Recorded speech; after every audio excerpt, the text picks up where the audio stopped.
Alors bonjour à tous, bienvenue dans cette vidéo. J'ai le Bonjour plaisir Mickaël. d'accueillir Vincent, bonjour. Ça va? Ça va, Très bien. impeccable. Donc j'ai souhaité t'interviewer parce que tu fais partie du programme J'ai réussi mon premier investissement locatif. Et puis voilà, tu as fait un investissement qui est plutôt sympa. Exactement. Donc je voulais que tu nous racontes un peu ton pourquoi l'immobilier, tu vois, comment tu en es arrivé à faire ce type d'investissement. Tu nous expliques un peu ce que ça fait de faire son premier investissement. Déjà, est-ce que c'était ton premier? Tout à fait, oui. C'était mon premier, effectivement. Ton premier. Ouais. Alors pourquoi l'immobilier? Pourquoi tu t'intéresses à l'immobilier? Alors en fait, moi, l'immobilier,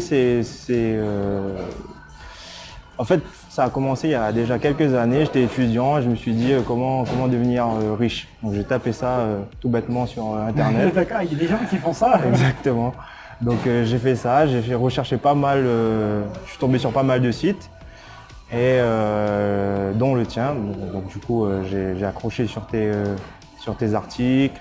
Donc il y avait toi, il y avait Cédric Anissette aussi, donc qui tenait un blog sur à peu près le même concept. Donc j'ai plutôt accroché sur les deux blogs. Et du coup, de fil en aiguille, j'ai acheté des formations donc avec toi et avec Cédric. D'accord. Et voilà, donc en fait, ça a duré 2-3 ans comme ça parce que j'étais étudiant.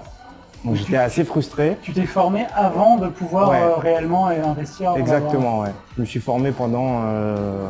ça a bien duré 2-3 ans, ouais. D'accord. Effectivement, ouais. J'étais étudiant, donc j'avais pas vraiment beaucoup de possibilités d'investir, j'avais pas de ressources pour investir. Ouais. Bon, je sais que maintenant il y en a qui réussissent à investir même en étant étudiant. Bon, moi j'étais pas dans cette optique-là. C'est quand même un peu plus compliqué. C'est plus compliqué, exactement. Donc je me suis vraiment formé pendant les 2-3 années de fin d'études avant de me lancer concrètement. D'accord. Voilà. Ok. Alors, tu peux nous parler de ton projet du coup, immobilier? Bien sûr. Alors mon projet, donc c'est un appartement donc, de 68 mètres carrés que j'ai acheté avec ma compagne à Marseille, dans le 3e arrondissement, boulevard National exactement, donc c'est un quartier assez populaire. Pourquoi Marseille? Alors pourquoi Marseille? Parce que le ticket d'entrée est moins cher qu'à Paris et les rentabilités sont plus élevées. D'accord. Donc voilà, mon choix. Pourquoi pas Lyon, Lille Alors pourquoi pas Lyon et Lille? Parce que tout bêtement, j'ai rencontré une personne donc, sur Marseille, un agent avec qui j'ai pas mal sympathisé et qui me proposait de s'occuper de quasiment de tout, de faire un forfait global, recherche de l'appartement, de la bonne affaire et de gérer sur place les travaux et l'aménagement. Comme quoi on y revient toujours. C'est toujours les personnes que l'on connaît qui nous permettent d'investir. Exactement, oui. Exactement. D'accord. Donc oui, parce qu'on précise que du coup, toi, tu habites en région parisienne. Oui, j'habite à Alfortville. T'es pas du tout dans le coin, quoi. Donc, pas du tout. Ça t'a pas fait peur d'investir loin de chez toi? C'est souvent une crainte qu'on a quand on débute. Non, ça m'a pas fait peur. Alors un petit peu au début parce que je me suis dit comment j'allais gérer les choses et tout. Mais le fait d'avoir une personne sur place qui s'occupe de toute la procédure, tous les travaux, etc. C'était quand même quelque chose de rassurant. D'accord. Donc et puis les chiffres aussi étaient là pour me rassurer. D'accord. Ok. Donc c'est quoi les chiffres alors? Est-ce que tu veux partager après Ouais, bien sûr. Alors les chiffres, je suis sur un niveau de rentabilité de quasiment 10, entre 9,5 et 10%.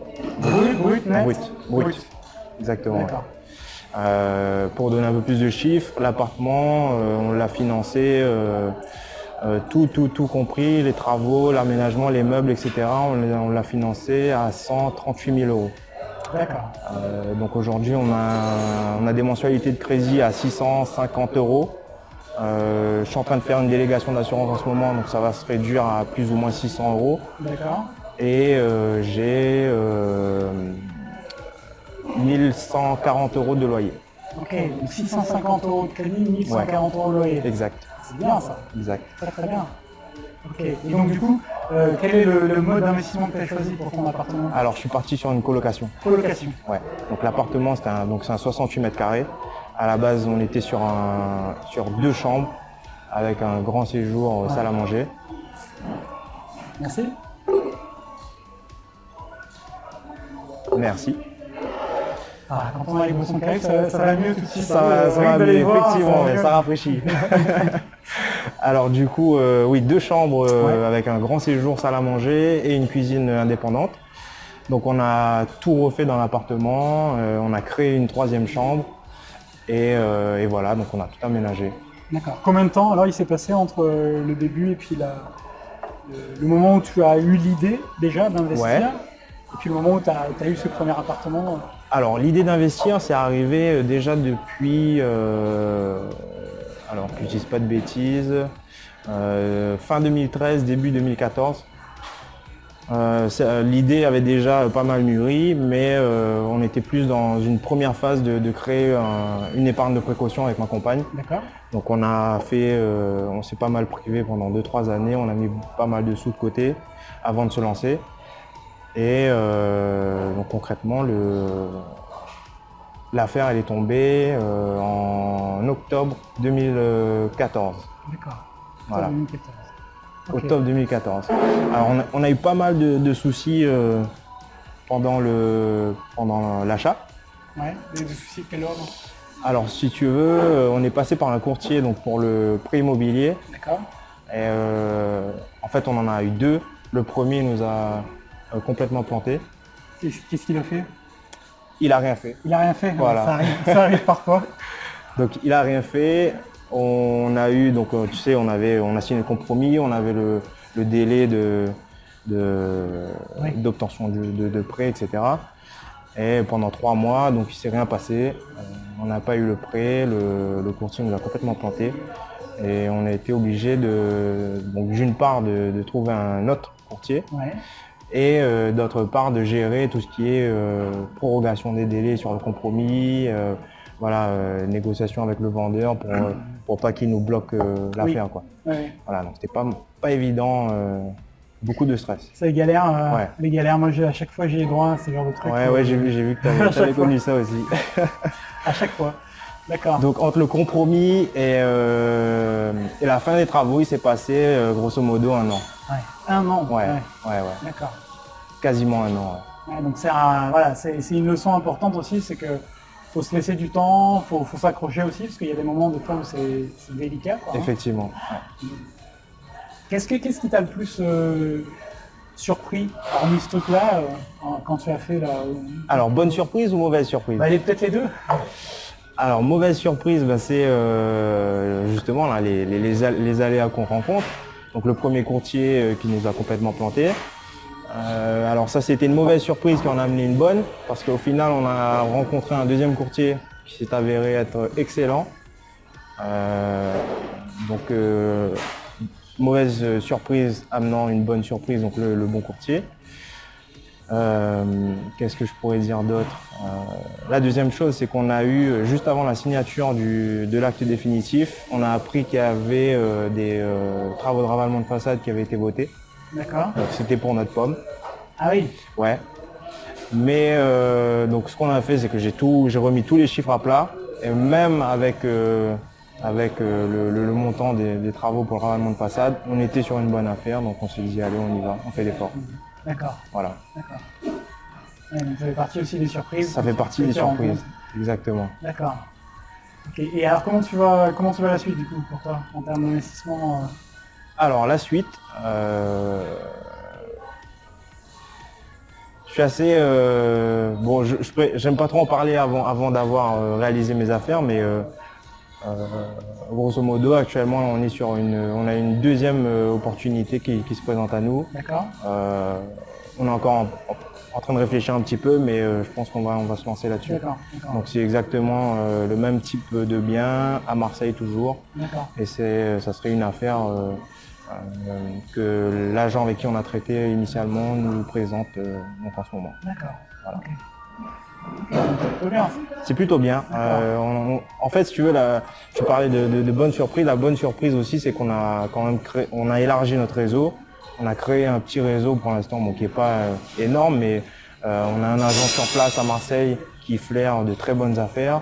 Et du coup, lui, il gère, il vous trouve les locataires, il fait tout? Alors non, les locataires, moi je m'en occupe. C'est toi qui t'en occupes? Ouais, j'ai voulu garder la main là-dessus. D'accord. Donc c'est moi qui ai géré toute la sélection des colocataires et la mise en place des colocataires dans le premier appartement, et je pense que ça sera la même chose sur le prochain. Alors pour tes colocataires, du coup, comment tu as géré? Chacun a un bail différent ou tu as fait un bail commun et ils se... Alors j'ai fait des baux individuels. D'accord. Ouais, parce qu'en fait on avait passé déjà la période comment dire, de recherche de locataires, la période d'affluence en fait, qui était jusqu'à fin septembre. Donc on avait passé cette période-là, je voulais louer assez rapidement, et les baux individuels, les baux communs plutôt, les locataires ne sont pas très friands. Ils préfèrent être indépendants. C'est bien quand on a une équipe de 3 à 4 personnes qui se connaissent déjà et qui veulent venir dans une location.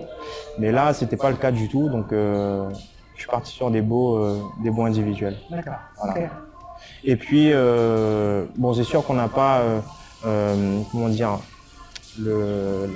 la protection d'avoir, en fait, comment ça s'appelle déjà la clause de solidarité. De solidarité, exactement. La clause du solidarité. Bon, on l'a pas, mais ça permet aussi comment dire, de booker plus rapidement derrière. S'il y en a un qui veut partir, on pose tout de suite une annonce. Et vraiment, je pense pas qu'on aura comment dire, des mois de perdus s'il y en a un qui part. Oui, c'est beaucoup plus simple à renouveler. C'est beaucoup plus simple à renouveler, exactement. D'accord. Donc le modèle colocation, là, te plaît bien? Ouais, ça me plaît bien. Ouais.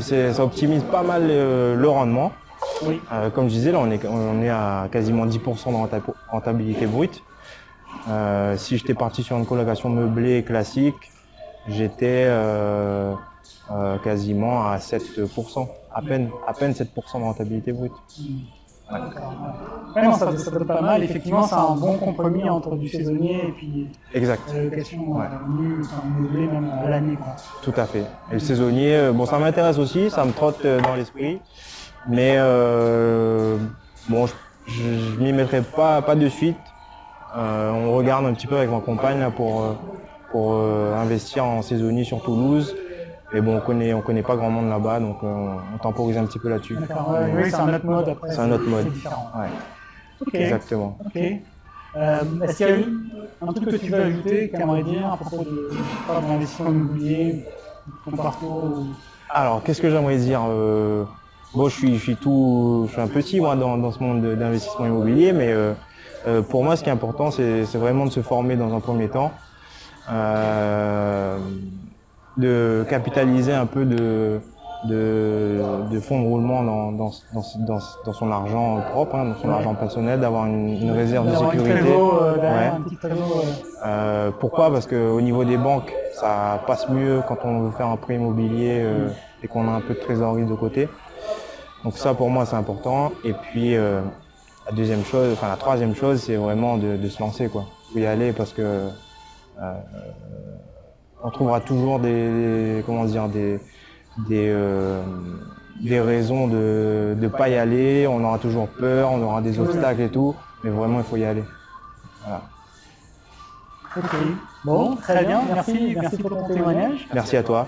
Et bonne continuation, on suivra tes aventures. Il n'y a pas de souci. Je te passerai les photos si tu veux mettre les photos de l'appartement. On va illustrer la vidéo avec les photos. Ok, ça marche. C'est vrai qu'elles étaient super belles, celles que tu avais partagées dans le forum privé. Là. Merci. C'était vraiment sympa. Ok. Merci beaucoup. Merci Mickaël.